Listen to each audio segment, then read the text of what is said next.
This is the Real Footy Podcast. Coming up, the Magpies are no longer the kings of the close finish, losing a tight one, being overrun by Fremantle. We'll discuss what that result means for both teams. Stephen May heads straight to the tribunal for another bumping test case, and the Suns are eclipsed by the impressive Crows. Will Damien Hardwick's team now get the wobbles, and are the Crows the real deal? All that and more right after this.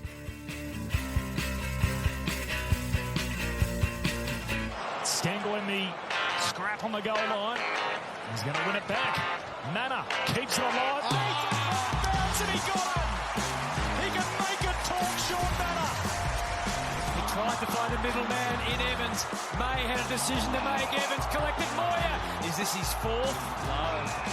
Doctor's with him right now. Guys, bring him on. It's a tough one, isn't it? He didn't lift the arm. He was desperate to go for the ball. He put the hands down for the ball, and then he probably, these days, you have to step out of the way, don't you? Myercheck goes to Schultz. Round the corner. Mark taken by Tracy. 50 metres. And 50 metres against Darcy Moore. You got the 50. This may well be the end of the game, and it will be. Come with me.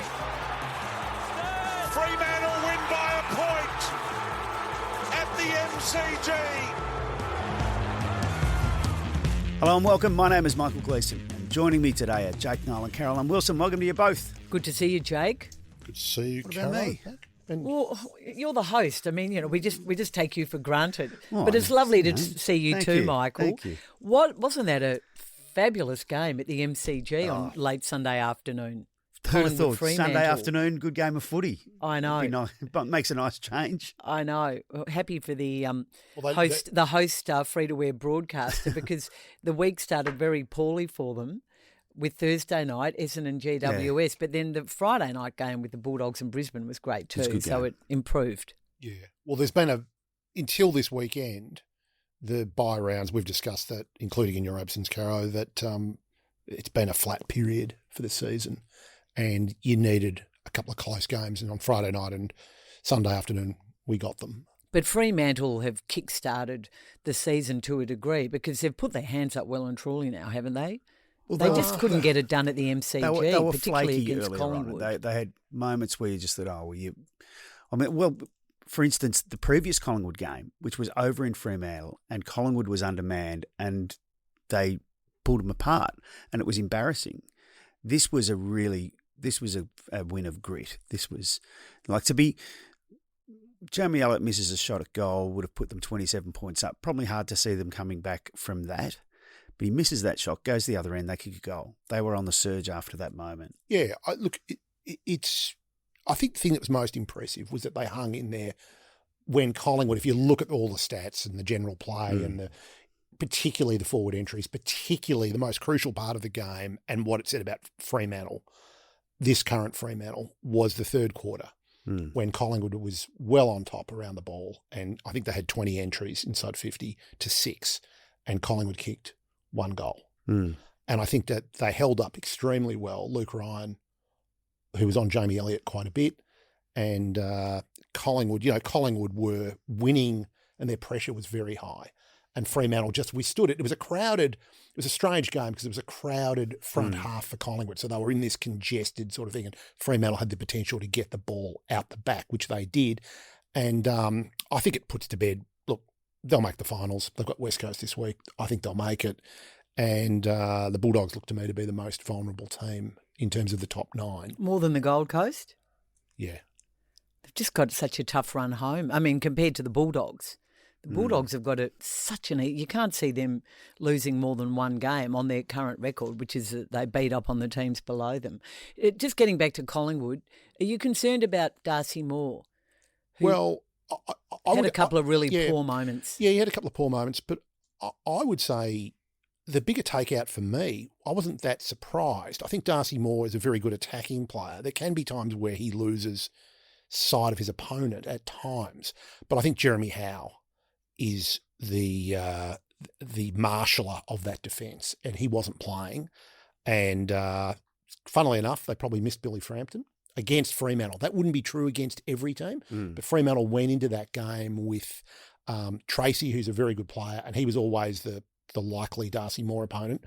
They had Amos and Voss. Jai Amos and then Patrick Voss, who, of course, kicked 6 goals and really is the hero of the hour. So I think your point is valid, though. I think the Darcy Moore played behind him, Voss in particular, in that first bit, and Voss led him to the ball. And I think he adjusted and started playing in front of him and had a much bigger impact then. But he was also, you could, not just him, but you could see Maynard as well. They were getting caught out at times just trying to cover for each other the whole time, which is a knock-on effect of how. But some undisciplined moments as well. Notably, the last almost play of the day that resulted in the 50-metre penalty that... it was a gone when he marked it, Cara. I suppose so. It was gone when he marked it. He had to do something, I guess. Just a couple of look, the game was on. Acts of aggression. I don't know. Un-Darcy more like. Anyway. Yeah, but Collingwood, if you actually unpack the game, the game was largely won and lost in each team's defensive 50. Collingwood were better between the arcs. They had more, their pressure was better. They had an incredible number of tackles inside 50. They had Nick Dacos getting 40. They got the ball forward a lot. They had plus 23 in entries. So it was almost a reversal of the last game they played, where the Dockers had an enormous amount of forward entries and couldn't score, and Collingwood was efficient. This is what happened in reverse in this game. Fremantle were efficient. Collingwood, I don't think I'd be panicking, but they have a hard draw too. So to make top 2, they've got to win at least 3, if not 4 games. And Gleeson 14 now. What did you make of Craig McRae's comments after the game about the way maybe Freo should play, the style of play? He tried to be cheeky, saying, I tried to be cheeky.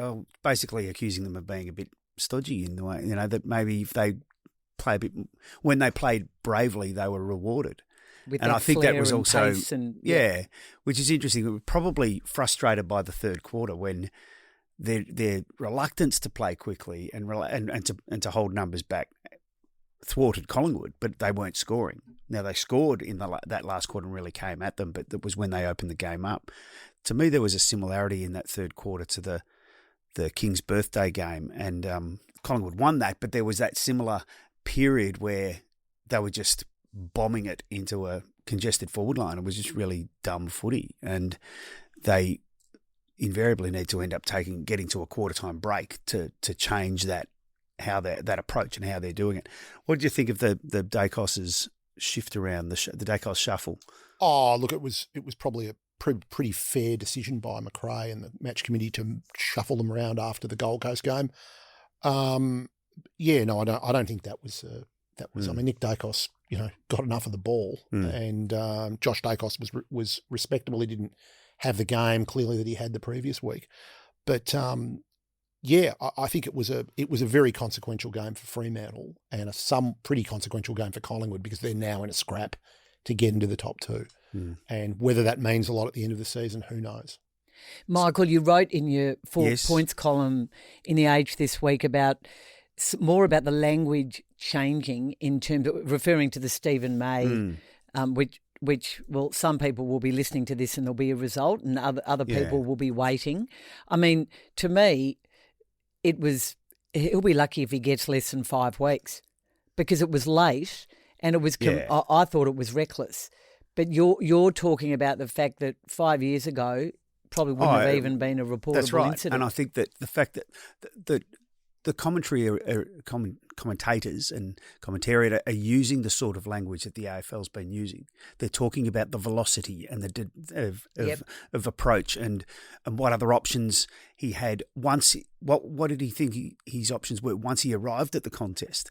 He had no other choice but to clatter into him. So they're actually adopting the same sort of thinking and language, which therefore informs the thinking and the language and then the thinking of people down the chain.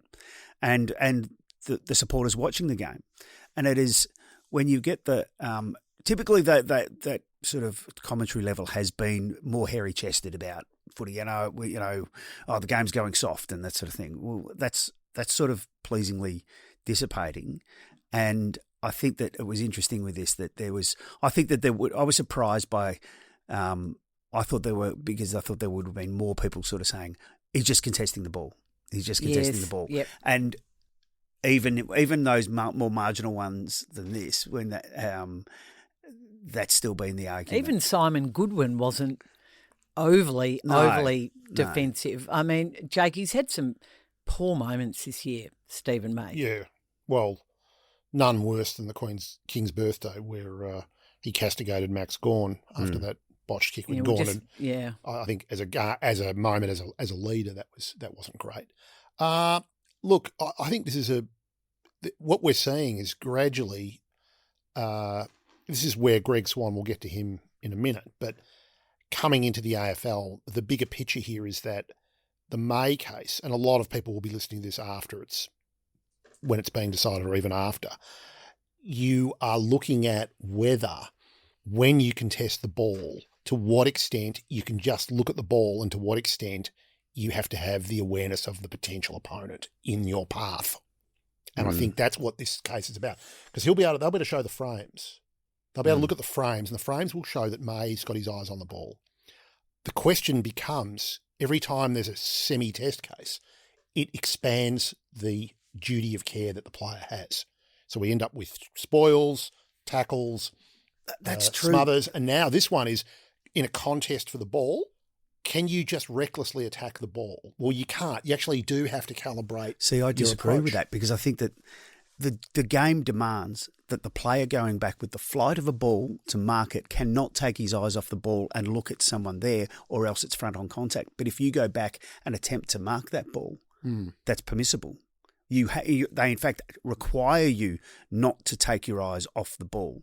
But in other instances, such as this, they're asking you to take your eyes off the ball, to be aware of the other players. What's more dangerous, the player running back? Well, it was very dangerous for Frankie Evans, what happened on the weekend, but it's just as dangerous to be going back with the flight of the ball and jumping hip first into someone's head to try and take a mark for them coming forward, with you being told, do not look at what's coming towards you. Yeah. But look, let's take the case off for a second. Your point, Michael, about the change of the culture and the language, because there has been a machismo thing in the game, and you see this contradiction of someone like Dermot Brereton, who's always been on the combative side of things, and tends to stick up for players who are up before the tribunal, as he was often in his career. At the same time, Dermot Brereton talking about, I can't do up my shoelaces when he was at the Norm Smith oration. I can't do this. I can't do that. This is my body. So there's this thing of past players who are now going to the AFL Players Association in enormous numbers because of their past injuries and concussions, at the same time as you've got the old school thing of, they're ruining the game. Well, it's tilting. It is tilting. It's tilting because a lot of these players, Caro, and we all know them. And talking about the life after. That's right. That's what's happening at the same time. Well, what's your thought on it? Well, as I said, I think that, yes, I agree with Michael's column that the language is changing and the commentators are changing their views. I think I heard David King say, having a look at the incident on Saturday night, season over. He said season should be over. He had plenty of time. It was completely reckless and irresponsible. Now, I notice I think he's tempered his opinion a little bit since then, but I think a leader like Stephen May and an experienced player has to be better. And it's quite amazing to me that both himself and Tom Lynch, the two Gold Coast captains who left and chased premierships down south, and both had enormous success in doing so, particularly Tom Lynch. He won 2 and May got 1. But they're both in their latter years doing some really irresponsible, lack of leadership type things, and it's fascinating. They've both always done them. They haven't always been crossing the line when they've done them, but they've all.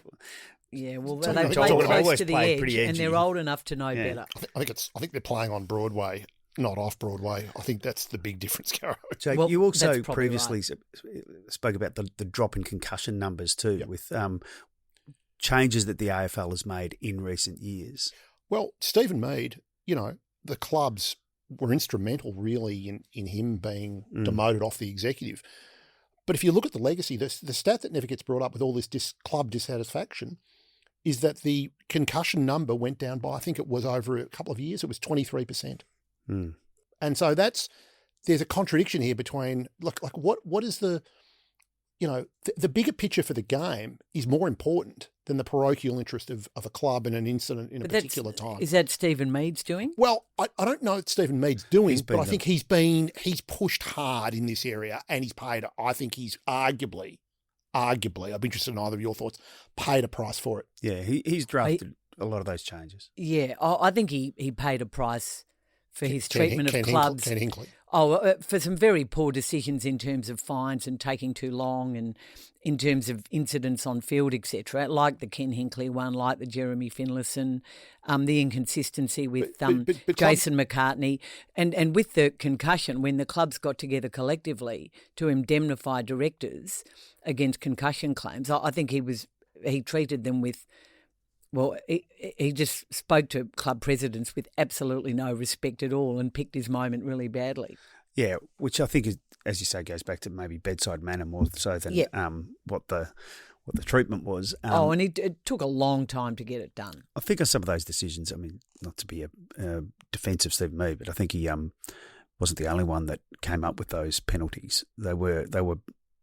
They go to the executive. There's a broader discussion and agreement around it. They stuffed up. They stuffed up collectively with Jason McCartney compared with Ken Hinkley. Absolutely. But there's always going to be mistakes. Yeah. Well, will there be more or less when Greg Swann takes over? The man who's coming in apparently is not, whether he's a messiah or a naughty boy, he's coming in and he's going to be the new head of football. So it's so ironic, Jake. I mean, the AFL said we wouldn't be doing interviews on Saturday, just gone, because he was going to get his feet under the desk, and in a few weeks he'd do the radio rounds on a Saturday, etc., etc. Well, no sooner was he showered with the Gatorade after Brisbane's narrow victory on Friday night that he gave, I think he spoke to Fox Footy and Channel 7, but some of the comments on Channel 7, I mean, he doesn't like the sub. Games are too long. Doesn't like the arc. Issues with the arc, takes too long. The bounce. Michael Christian should be explaining all of his decision making every Monday. It just went on. It felt like he was given the advice by the AFL, come and get your feet under the desk, do the interviews and all later. And he got the advice from others saying, no, tell everyone what you want to do before you go in there, and everyone gets in your ear and tells you why you can't do the things that you want to do. Well, the game being too long, I mean, he has ways. It's not like he's going to just make quarters shorter. I think he's ruled out. I think the nomination of the ruck rule is one way he could, you can quicken the game. They've ruled out the 20-minute. They've said 20 minutes it will stay. But I think at what's happened is, I think everyone's forgotten this. I think it's a very valid point about time. Everyone's forgotten that quarters, once upon a time, were 25 minutes plus time on. Yeah. And quarters got longer when it went back to 20 minutes. And that's because of how you stop time. Well, the score review is a...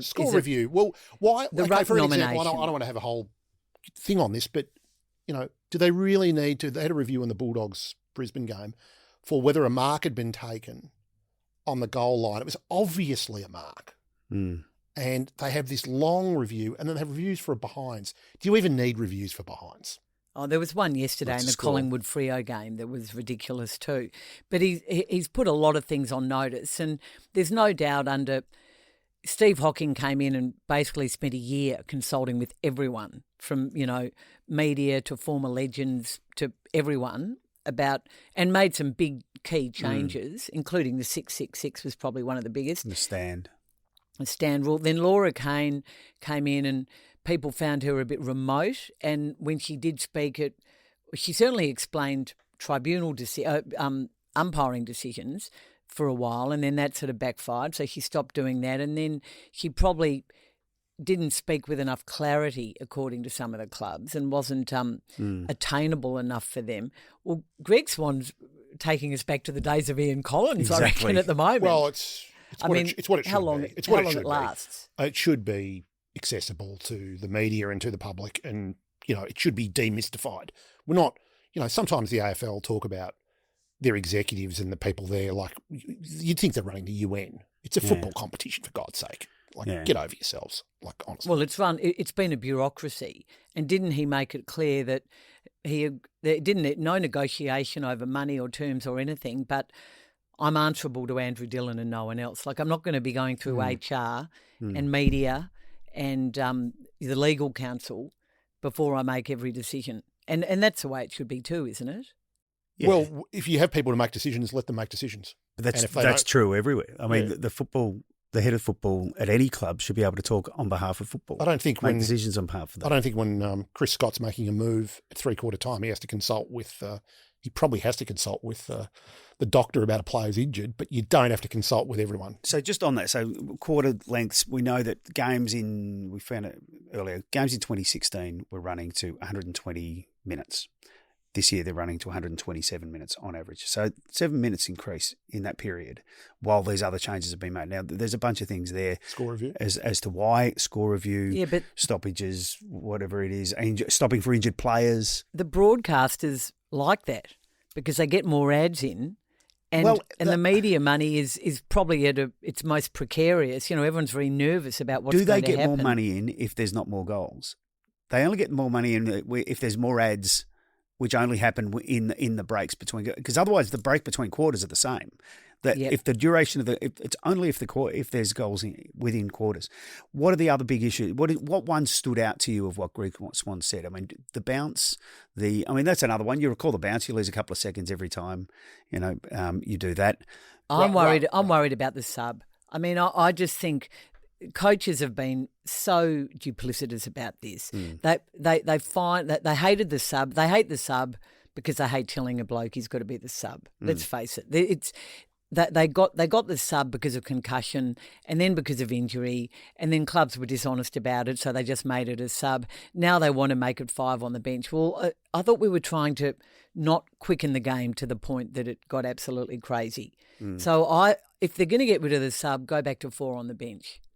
Which, the argument previously was as soon as you lose one player to injury even out with those rotations, the chance of success in the game drops by whatever percent, which will still be true with 5 players on the bench. But that's the game. I don't think they should go to 5 on the bench. Keep the sub and suck it up, coaches, that you've got to tell someone they're the sub.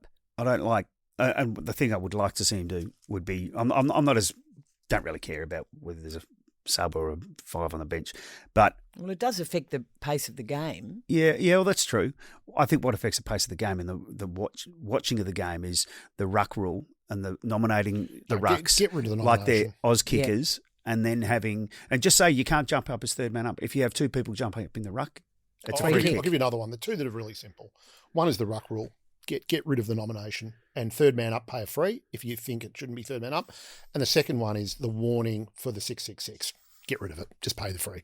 Yeah, exactly. No warning. That wastes time. Well, you're stopping. Yeah, exactly. You're stopping and saying, now I'm telling you, you'll be in the naughty corner. Surely you don't need a warning. And I would think seriously about some score reviews being scrapped, like ones that are goals or non-goals, basically. I'm not sure about points. What about the bounce? See, I'd be just to say, if you're going to recall the bounce, all you're doing is asking someone to be able to bounce the ball vertically without deviation. Maybe have it to start the game and that's it.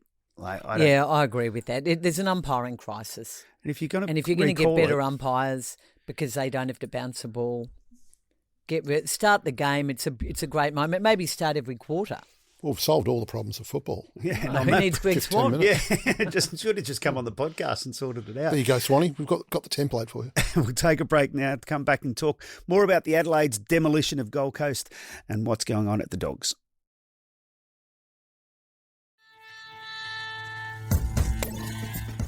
We're online all the time. Just search Age Real Footy on Facebook or Twitter.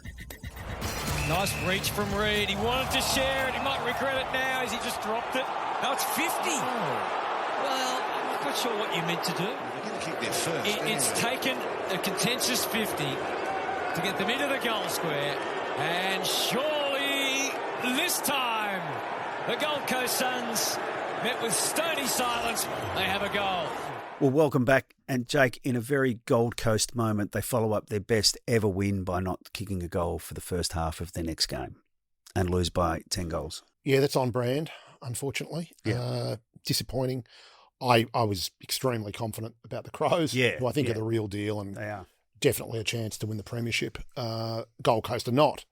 They're a team that had their grand final against Collingwood and a kind of a big moment. And I always worry when people talk about biggest moment in the club's history and et cetera, et cetera. Well, you're trying to play finals. If you play finals, that'll be the biggest moment. And disappointing. I haven't gone through their draw as rigorously as you, Caro, but you think they may miss? Well, I think they're vulnerable. I mean, next week they've got Brisbane, who they just don't seem to be able to beat. And it's a home game for them, but still, they should take care of Richmond. They should take care of Carlton, although that's in Melbourne. The Giants, well, that could go either way. No, they'll lose that. Wait, that's at home. It's at the Gold Coast, but even so, still. They did really well against them at NG Stadium earlier in the year. And then obviously there's the Essendon game. Well, they'll take care of them, and then there's Port Adelaide. So that's a pretty good draw.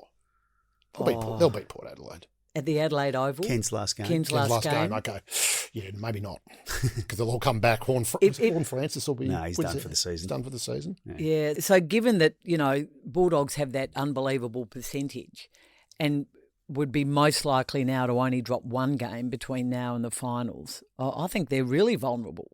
Particularly if they played the way they did. I mean, is it a mulligan? I don't know. I'd like to talk about Adelaide, and you wrote about Adelaide's recruiting and planning. Well, Essendon are looking at have looked at Adelaide internally. They've thought as that a template. Yeah, because it's taking Adelaide took a long time. They went through the draft. They then picked off. You can't underestimate the picking off of Jordan Dawson. That just looks like one of brilliant. An incredible coup by the Crows, by Justin Reid, etc., and also the Isaac Rankin. And you think of Gold Coast Suns with Rankin in their side. Like, Rankin's an electrifying player, possibly the most watchable player, bar none in the competition. They were almost robbed of finals a couple of years ago with the Keys decision. Well, they were robbed. No, they were flat out robbed. And then last year they had some key injuries last year. Yeah, I've been very bullish on them. I thought they'd be top 6 last year. So, and then this year I kind of lost faith. I think I had them 9th. Well, to be fair, going into this season, you looked at all the teams ahead of them from where they'd finished. Where did they finish 13th last year? Yeah, but 14th, I think. And they were never in contention. For where they had to, all the teams above them, you thought, had stronger arguments to get into the 8 ahead of them, as well as those that were there. So it felt like, to get into the 8 is going to be a monumental effort. But now it's like, well, they'll finish top 4, and deservedly so. So their run, they've got the showdown this weekend coming up. They've got Hawthorn also at home. Then they've got West Coast away, Collingwood at home, great game, and then they end the season against North Melbourne. Yeah, look, there is something here, just a little asterisk on the Crows. I think they're a chance to finish first or second. I'm looking at their fixture, and I looked at this in relation to Brisbane Lions. Brisbane's fixture in particular, to a lesser degree, so tough. This is not right. Like every year a team can come from 13th or 14th. Well, they won the flag, Jake. The draw shouldn't be handicapped, Caro. This is a competition. Well, it's a competition. You've got to structure it somehow. You've got to structure it somehow. And when you only play 5 teams twice, is it 5? 6. 6, sorry. 6. Anyway, another argument, but the Crows have got a very good run because they got North and West Coast twice. And that certainly is going to help them. But they score better than anyone else. They're the best, bar the Bulldogs. They've got the best forward line. They're defending better. They've lost Butts, which is that hurts. That hurts. Hinge going out yesterday on Sunday hurt them as well because he's one of the ones that's got pace. They don't have. Dawson's not super quick. He's not slow. Their speed on the ball sort of relies on Hinge, and it relies on, say, Rankin coming up and taking his turn in the midfield, a bit of Rochelle, because they're not super quick around the ball. Their defenders they've got Mark Keane, he's a solid sort of player. They can be got behind the ball, but look, they're as attacking and as exciting as anyone. The thing is that they didn't. Matthew Nicks came into this year under a lot of pressure. Now he's got a contract for next year, but was very much they had to perform for him. He'll be fine now, and rightly so. But it is a good template for Essendon in that this has taken 6 years, and I don't think people understand that they came in. They were bottoming out in Nicks's first year. They had first pick in the draft. They were bottom in COVID, and it's now 6th year of Matthew Nicks, and they're a premiership contender. So you talk, and all good points, Jake. They signed Nicks really just to keep the media dogs at bay. Did the Bulldogs act too early in re-signing their coach? Well, I've changed my mind about this. Like I've been at the time when they did it, I thought it was all right. And he is a good coach. It's just Luke the problem. Beveridge. The difference is Luke Beveridge has been there 10 years. And that is quite different. But Beveridge himself Did win a flag. And the pattern of the coaches who win flags, as we know, you look at Adam Simpson, it's 10 years, isn't it? Pretty much everyone who wins a flag is at a club, gets the opportunity to be at a club. It's so hard to win them. That Hardwick didn't win a flag until, his 7th or 8th year? Should they be better with the list that they've got, or is their defensive issues so? And is it the defensive problems down to personnel or coaching? Partly, but the personnel, we've said it umpteen times, they've got a great top six and a really ordinary bottom six. They get hurt by their bottom six players. Their top six players are playing well virtually every week, and it's the degrees to which they get hurt by their poor players. And the record against structure. The teams 1-8 now, or was it 1-9 now against the top 8 teams? 1-8, yeah, is really, that says a lot. Now they're in all of those games. They're not getting blown out by those teams. They're really tight and competitive games, like Friday night was, but they're losing them. And they never, to be brutal, they never really look like winning the other night. Didn't feel like it. I didn't think so. And look, some of their really good players are young, like Fraser and, they're first, second, third year players. Richards is mid-20s. Yeah, and O'Donnell's going to be a good player. I know he's a bit older, but he's only been around for a couple of years. But we know how good their good players are. But I still just wonder whether Luke Beveridge is. He's a brilliant coach, but he's an impact coach, and whether he would have been better going to Melbourne or Carlton or wherever, and the Bulldogs making a fresh start. But look, yeah, it's a really interesting debate, and it's not clear cut. It's one of these things that'll be reverse engineered, and I think what they've done is they've been conservative, and they've sort of said, look, the effort's there from the players, which it is. They haven't lost games because of effort. Have they lost them? To what extent have they lost them because they're defensively not structured up the right way, which would be ironic given that when Beveridge went from Collingwood to Hawthorn, he changed how Hawthorn defended. If you talk to people from Hawthorn from that time, he absolutely was, more than Alistair Clarkson, from what I'm told, responsible for the way that Hawthorn learned to defend in the beginnings of that three-peat. Watching Libba interviewed after the game. I don't know if you saw that interview with, I think it was on with Xander Maguire. He sort of said, look, we don't, he had conceded their defensive issues and sort of, did he say we don't really rate the defensive as much? I think he did say that. Libba did. Yeah. I didn't hear that. Oh, it was an interesting interview. We'll move on from as it always is when he speaks. One of the personnel things is they've got Buslinger and Matthew Croft's son, both young key position players, key defenders that will come in the next year or two, which is going to help them enormously as well. Now, how soon they can have an impact, Buslinger's played a couple of games, but how soon they can have an impact is another thing. But Jake, you said that one of the points here was that Essendon's looking at Adelaide's mode. You also had a piece on the weekend saying that they're going to turn over another 9 players this year. As many as 9, and I think it'll be 9.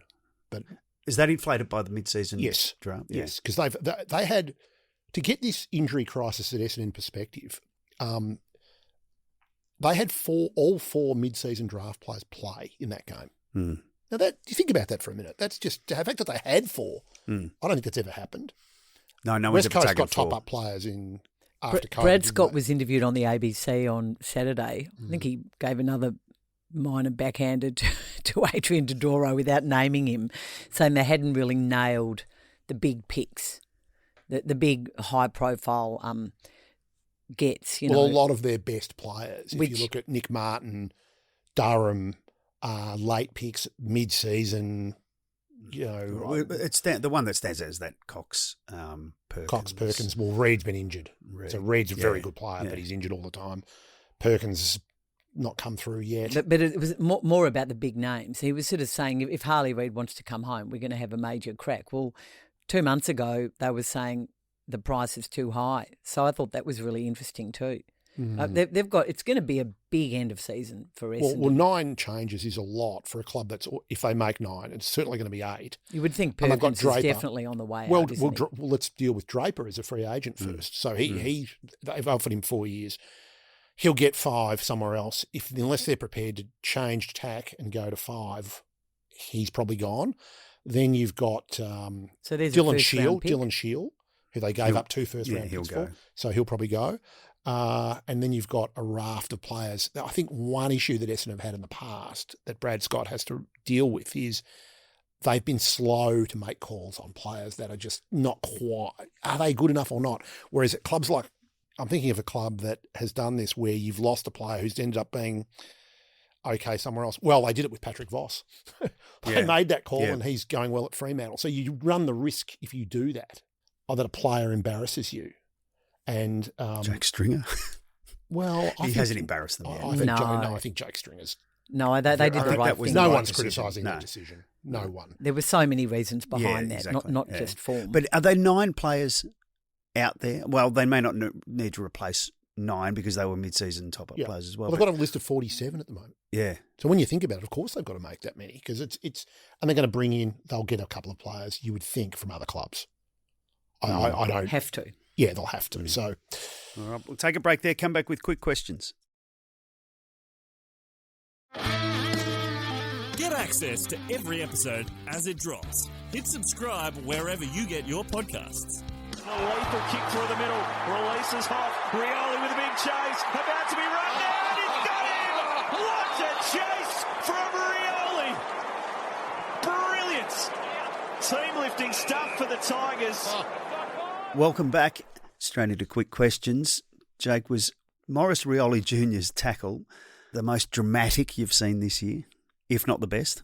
I think it was the best. The most dramatic was actually Tom Brown. It was better than Tom Brown from the same club, but Tom Brown against the same club too. Against the same club, but Tom Brown's changed the result of the game. Whereas this one was just a great moment and great to see Morris Jr. do that because he's been, just sort of going just on the fringes, and to see the upside of his talents was something that all footy fans enjoyed. And credit to the Tigers, what a performance! Because I actually, not good for my tips. I thought West Coast would win that game. I thought I have to win this, and very disappointing by the Eagles. And Richmond 5-win season, Caro. I mean, that's. Some people said they wouldn't win a game. I wasn't one of them. I thought they'd win 2 or 3, but they've won 5. They should have. Well, they basically, talking to some very senior Carlton people at a certain AFL function that you were at in recent days, Jake, they felt that Richmond destroyed Carlton's season in round 1. It was just, after that, it was game over, psychologically and in many other ways. But getting back to Maurice Rioli Jr., so 4 games he played in the VFL. I mean, they were managing him pretty carefully. In pre-season, there was some issues with fitness, etc. And that tackle, definitely the best tackle I've seen in many a year, and the most dramatic, I reckon, since the famous Fraser Brown tackle, and that's going back to that's well done. 1999. Depends on your drama. I think Lockie Schultz's tackle there, he got knocked out, was pretty dramatic, but for different reasons. Yes, fair enough. But the smother as well. Smother. And you talk about it, not having the impact, but the coach said after the game that is what lifted them into the second half with those 2 Rioli individual efforts. So just a question, pretty good to watch. A question for either of you. How does this game, one subplot for me was that McQualter, who was was the Richmond caretaker, didn't get the job. They preferred Uze. Which team was in better shape going and which coach would have a different style? Because McQualter's really trying to introduce a Richmond Hardwick era style somewhat into West Coast. And that's looked like it was starting to get somewhere, but it's not. It's slow yards. Whereas at Uze's gone the other way. Uze's gone a different way, away from that style. Yeah, which I think had to happen. I mean, that's not unusual. And Richmond obviously made that decision because, it was all going south in Dimmer's last 2 years for a variety of reasons, not all of Dimmer's doing. But the other sort of good news story, and I know these are quick questions, but I'm always defending them, Taranto and Hopper. Yeah, really good. Really stood up. Really good. Well, they're best players nearly every week. Yep. Aren't they? Yep. The other thing is you've got to have senior players. Like the thing at Richmond, as good as these kids will be, the senior players have carried them through the season. Quick follow-up question. Who would you rather be? St Kilda and Richmond have both had the same number of wins for the season, both on 5 wins. Yellow and black. You'd rather be Richmond right now, wouldn't you? Particularly well, you would always, but, No, I wouldn't. For what they're... I think, look, Richmond have shown up teams like North Melbourne and the West Coast Eagles for just taking way too long to get to the next step. And I'm not saying Richmond. I think I read, was it Mick McGuan saying Richmond, out of all the teams in the bottom 8, they're the ones with the worst chance of coming good. I don't know why, but I disagree with that. I think, and players like Lawler haven't necessarily been who they were meant to be, but others like Luke Traynor. I think he has. He's just an injury. He's a really good player. Really, yeah, I think he's shown a lot. I think Hotton's shown a bit since he's come in too. Hotton is the other one. Yeah, Miller's much better than, I thought. All right, calm down. We'll move on. Okay, away from Tigerland, away from Club Corner. 4 interstate derbies or showdowns or clashes or bridge fights over the next weekend. Is this smart scheduling, or should they spread them out? No, it's very smart scheduling. I love it, don't you, Jake? The showdown is, one of the always great, and it'll be Ken's last. So it's got a lot of and Adelaide. Who knows? I'd almost like the showdown to be Ken's absolute last game. Oh, that would have been my wish. Would be the last game of the season, because one of them you would have thought would be fighting for finals and make that Ken's last game. And then everyone who is remotely fit for Port Adelaide would come back and play. And you could wheel out Rashudo and Josh Carr as well. You could have Rashudo and Josh Carr hamming it up before the game. On scheduling, what is the point of a floating fixture when we end up with Essendon and Carlton playing so many primetime games? Round 21 is the only round left that doesn't involve Essendon or Carlton on a Thursday or Friday night. What a disaster. There was a bit of discussion of that aforementioned function. Yeah. How this came about. There's a bit of defensiveness from some people that I was talking to. The aforementioned function was written up in the Age diary today, this is a or the other for Brian this Walsh, week. The corporate communications manager, departing. And did you and Eddie Maguire get into a blue about AFL integrity or something? No, not at all. No, I just had a discussion. I witnessed that, but it was that Stephen Brooks sat there with goggle eye going, I don't know what language they're even speaking. I don't think I had as much to say as the other party. Oh, why am I not surprised? Well, it's fairly even fight, I would have thought. Yeah, no, that's true.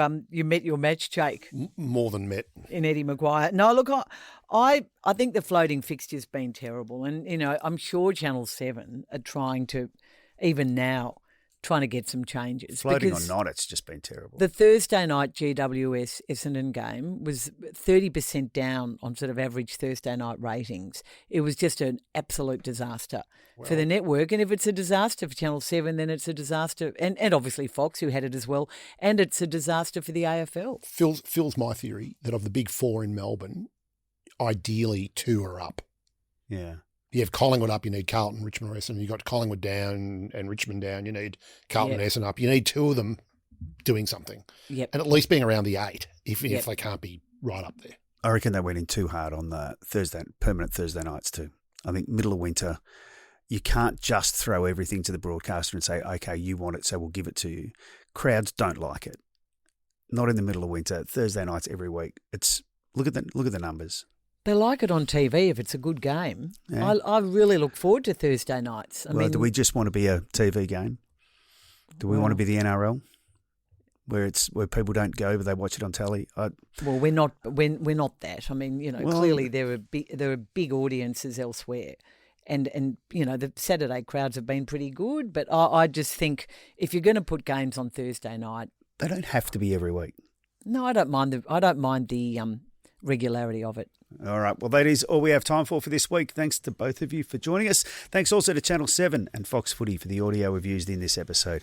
If you'd like to get in touch, you can do so via email, realfootypod@theage.com.au. And don't forget to subscribe, rate and review wherever you get your podcasts. The Expert Tips podcast will be back on Thursday. Catch you then.